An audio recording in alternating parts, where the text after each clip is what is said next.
มื้อนี้เควินจะพาทุกคนมาชมเขื่อนในชนบทว่ามันจะงามและหลายคนอาจจะยังบ่ฮู้ว่าเขื่อนนี้แม่นอยู่ไสเดี๋ยวคลิปนี้มีคำตอบแน่นอนเบิ่งให้จบก่อนอื่นเบิดขอทักทายสบายดีทุกคนที่เข้ามาชมคลิปนี้มื้อนี้คือแม่นอากาศดีหลายทุกคนและข้อยกับหมู่ก็ได้พากันไปหากินแต่ว่าหม้อสิฮอดบอนที่เฮาจะหากินแล้วก็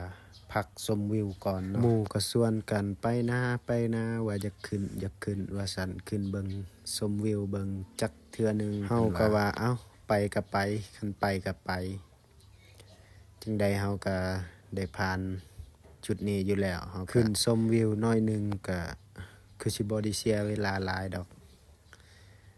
นี่ภาพบรรยากาศนี่แม่นตอนที่ขึ้นคันไดเนาะ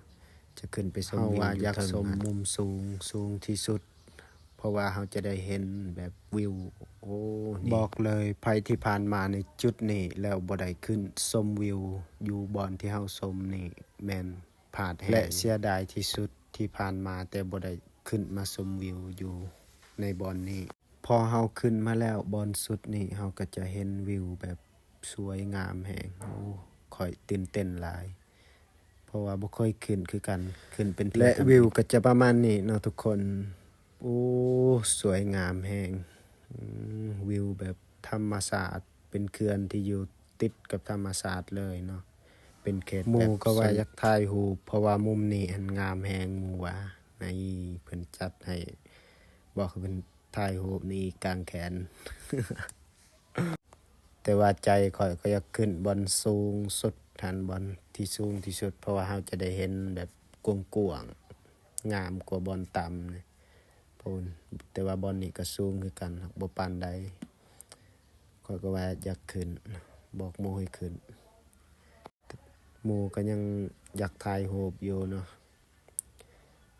ข่อยก็ว่าให้ขึ้นข่อยก็ขึ้นก่อนเนาะข่อยว่าเดี๋ยวข่อยจะขึ้นก่อนให้พวกเจ้านำมาเด้อเพราะว่าข่อยก็อยากถ่ายให้ทุกคนได้เห็นในมุมที่งามกว่านี้เนาะจังใดเฮาก็ต้องได้ชมอยู่แล้วต้องได้ขึ้นให้มันสุดเลยนะข่อยก็ขึ้นต่อขึ้นเป็นคนแรกบนจุดสูงที่สุดนี่ขึ้นทางขึ้นก็จะยากแหน่เพราะว่ามันเป็นทางแบบสันทางขึ้นค่อยเนาะนี่บ้านเพิ่นที่อยู่ไกลแถวนี้เพิ่นก็จะมักขึ้นเรื่อยๆเนาะนี่ภาพบรรยากาศบอนสูงที่สุดฮอดบอนนี้แล้วค่อยก็อยากขึ้นต่อแต่ว่ามันน่าจะขึ้นบ่ได้เนาะเพราะว่าบอนหันสูงแฮงตอนนี้ก็ปลดเกิบเนาะว่าอยากนั่งอยู่นี่อยากนั่งชมภาพบรรยากาศนั่งแบบชิล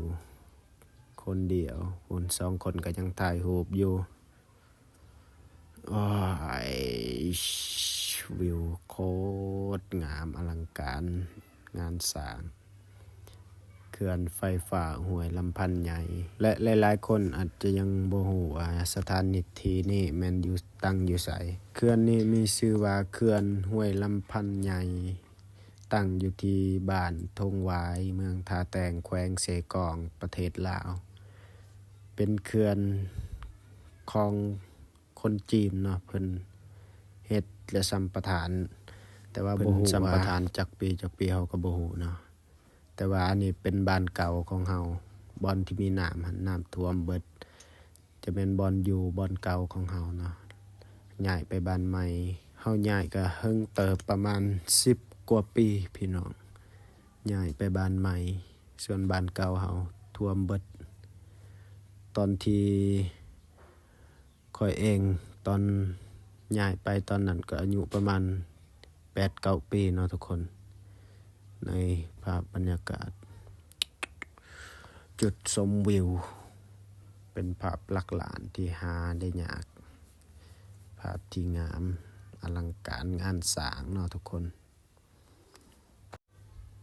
และสุดท้ายนี่ก็ขอให้ทุกคน ฝากกดไลค์กดแชร์กดติดตามช่องใหม่ของเฮาเนาะเป็นยูทูบเบอร์มือใหม่เนาะขอกำลังใจจากทุกคนให้ซัพพอร์ตกันในเด้อทุกคนเดี๋ยวจะถ่ายภาพบรรยากาศบ้านนอกชนบทในเฮาว่าบรรยากาศต่างๆการทำมาหากินการไปเล่นไปชมวิวอิหยังต่างๆเนาะถ้าทุกคน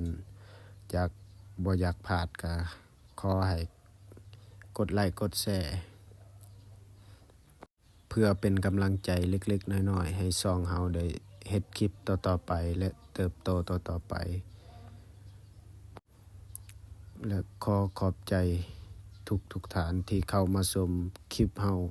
ตั้งแต่แรกจนจบเนาะขอบใจสวัสดีและสบายดี